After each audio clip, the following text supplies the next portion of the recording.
Voltamos com Economia Fácil, de 8 de abril de 2021. Sou Almir Cesar Filho, dividindo a bancada comigo, a Thaís Rabelo. Nós Oi, vamos ao... gente. Oi, fala, Thaís. Desculpa. Não, pode falar, pode falar.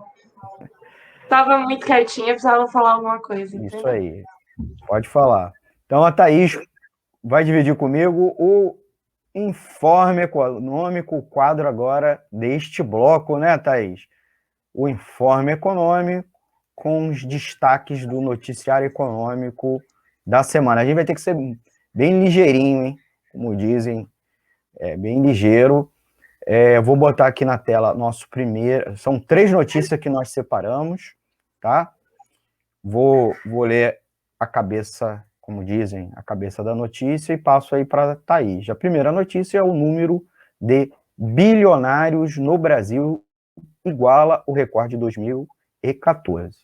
O ano agora de 2020, estamos já no quarto mês do ano de 2021, mas essa pesquisa se refere, obviamente, o ranking de bilionários do mundo 2021, divulgado nesta terça-feira pela revista estadunidense Forbes, que revelou que o número de residentes no Brasil com mais de US$ 1 bilhão voltou ao recorde registrado em 2014.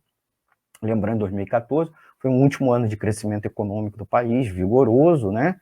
Embora já começou no final do ano daquele quebrada, e 2015, 2016 tivemos recessão, e 2017, 2018 tivemos e 2019 também, crescimento medíocre. E também é preciso frisar aqui, né, Thaís, que o Brasil passa por uma forte desvalorização da nossa moeda nacional em relação ao dólar. Então, algumas dessas fortunas, em comparação em dólar, caíram. E apesar disso tudo, né, 2021 começa com o Brasil com um crescimento no número de bilionários. São 65 bilionários, 20 a mais do que na listagem anterior. Só para colocar aqui, 11 estrearam no ranking. Tá? 11 estrearam no ranking. Então, são novos bilionários. Não eram bilionários que voltaram, que já tinham sido, tinham, entre aspas, empobrecido e voltou. Thaís. Eu não sei vocês, mas quando eu li essa notícia, assim, eu senti um ódio que vinha me comendo por dentro, assim, tipo, eu tô com dificuldade de lidar com isso até agora. Importante esse negócio do dólar que você falou, eu queria só ratificar, assim, como o dólar em 2014 não estava 5, 6 reais, significa que se a gente pegar a fortuna desses caras em reais e comparar 2014 com hoje, eles estão muito mais ricos. Então, assim, não só aumentou o número de bilionários, mas eles estão mais ricos comparado com a nossa pobreza aqui, porque eu não tô ganhando praticamente nada mais do que eu estava ganhando em 2014. Bom, E eu acho que isso aí você está na contramão, porque boa parte da renda da tá população, mais né, Thaís, pobre. está Eu tô muito mais estável. pobre, ou teve brutal queda na renda, né? É.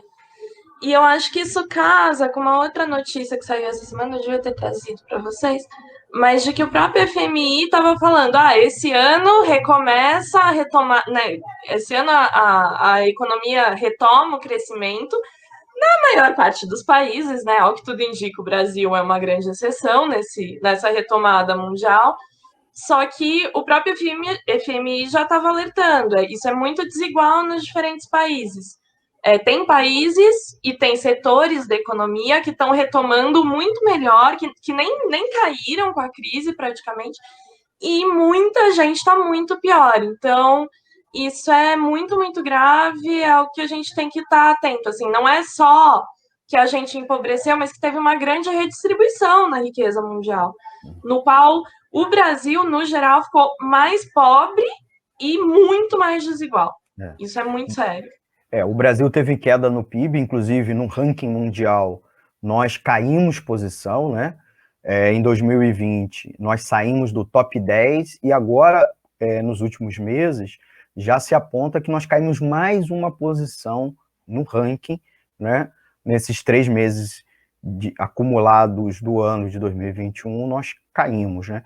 Em compensação, tem tudo a ver com uma outra informação que tem a ver com essa, que é, se algumas empresas, muito poucas, né? 65 empresas, ou 65 empresários, têm patrimônio, renda e patrimônio superior a 1 bilhão, por outro lado, as pequenas empresas, principalmente ligadas ao varejo, estão com profunda dificuldade até mesmo de pagar seus funcionários.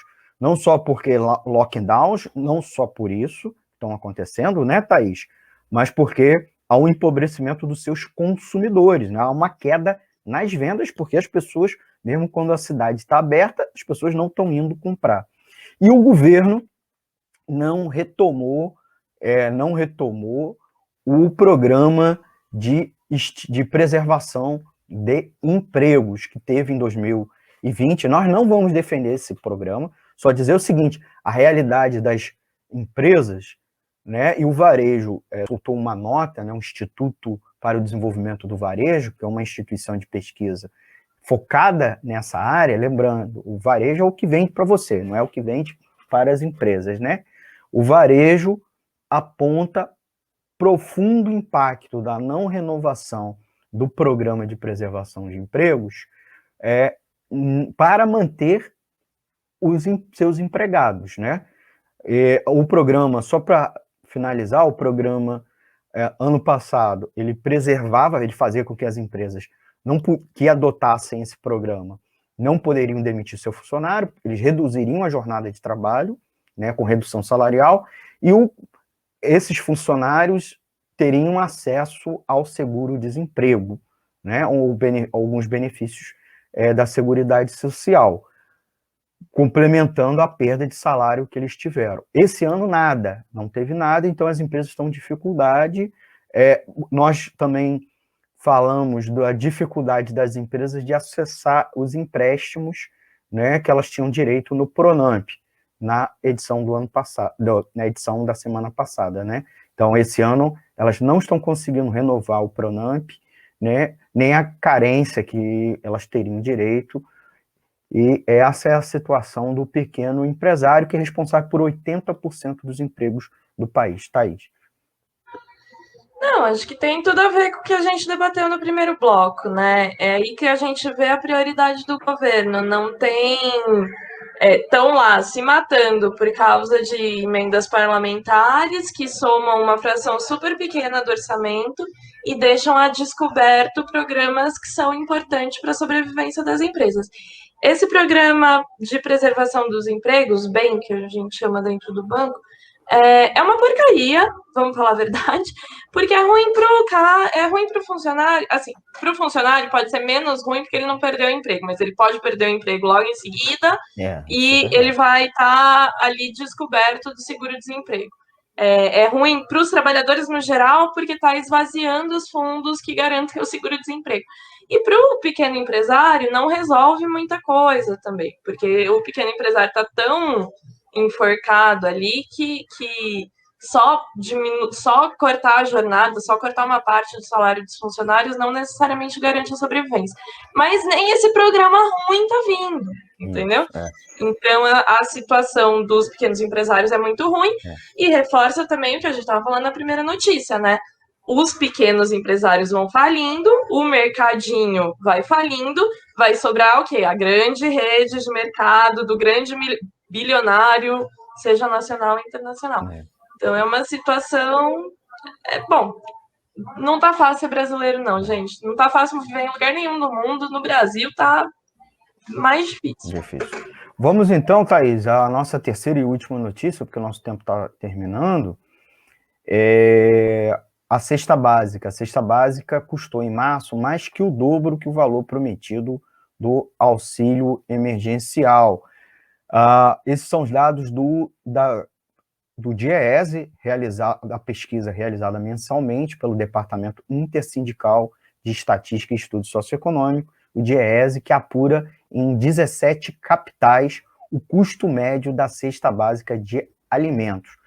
Março houve uma pequena queda em 12 cidades, mas o valor continua muito maior, por exemplo, que o auxílio emergencial, a retomada do auxílio emergencial anunciado pelo governo Bolsonaro, né? A cesta mais cara foi em Florianópolis, R$ 632,75, portanto, mais que o dobro, né? Que o valor, seguida por São Paulo, 626, Porto Alegre, 623, Rio de Janeiro, 612. As cidades do Nordeste registraram um menor custo, Salvador é o menor de todos, R$ 461,28, certo? Aí, no mínimo, 50% maior o custo da cesta básica de alimentos do que o auxílio emergencial anunciado pelo governo. Então, o DIEESE estima que o salário mínimo deveria ser equivalente a R$ 5.315,74, o que corresponde a 4,83 vezes o mínimo vigente, que é de R$ 1.100. Então, R$ 1.100. Se a pessoa fosse gastar seu salário mínimo, metade seria para alimentação. Isso se ela estivesse recebendo salário mínimo. Como tem os descontos da Previdência Social, né, a gente estabelece o seguinte, o cara gasta 53% do salário líquido para comprar alimentos básicos para uma pessoa adulta, certo? Então, você veja como é que está difícil e como a situação não tá, é muito mais complexa, né, junto aos trabalhadores de menor poder aquisitivo. Thaís. Não, isso aí é aquelas notícias que quase não é notícia, né? Porque todo mundo que vai no mercado sabe que tá muito caro. As coisas estão aumentando muito. O que pode ser notícia para alguns é que o auxílio emergencial agora é tão pouco que provavelmente nem vai subir tanto o preço dos alimentos quanto, né, porque mais gente comprou o ano passado, foi uma das justificativas que deram por aí para o preço ter subido. O fato é que mesmo quem receber esse auxílio vai continuar com muita dificuldade de comprar comida. Então, assim, acho que o comentário que dá para fazer é se inscrevam no canal, vamos sofrer junto aqui, conversando e tentando entender. Então, ninguém vai embora sem se inscrever no canal. E eu sei que tá difícil para todo mundo, ver essas notícias é difícil, mas é melhor saber do que não saber. E não fiquem deprimidos. Lutem contra esse governo, xinguem esse governo na internet. Vamos brigar, porque não vai se resolver sozinho só piora. É isso, muito obrigado. Então é isso, já fica a minha saudação final aí, amigo. Isso. Muito obrigado. Conversamos com a Thaís Rabelo, dirigente sindical da oposição bancária de São Paulo, socióloga, minha amiga, dividindo aqui a bancada. Você, amigo ouvinte, acompanhou o Economia Fácil do dia 8 de abril de 2021, live aqui pelo YouTube, não deixa de se inscrever, de dar o like e se inscrever aqui no canal. Quem assistiu pelo Facebook, também se inscreva e dê o like. Pode comentar que na próxima edição a gente fala aqui a respeito. Não esqueça de mandar mensagem aqui pelo WhatsApp da emissora, pelo e-mail da emissora que a gente já falou. Você pode ouvir a programação completa pelo www.clwebradio.com. Você pode ouvir também pelos aplicativos. E uma última informação importante. Acompanhe-nos no Instagram, @Rádio Censura Livre, e no Twitter, twitter.com/censuralivre1. E ouça a gente no podcast. Esse programa também, logo depois, vai para o podcast, plataformas Anchor, Spotify, Google Podcast e todas as outras principais, tá bom? Muito obrigado, Thaís. Estouramos nosso tempo, então vou encerrar. E até a próxima edição do Economia é Fácil aqui pela Web Rádio Censura Livre. Tchau, gente!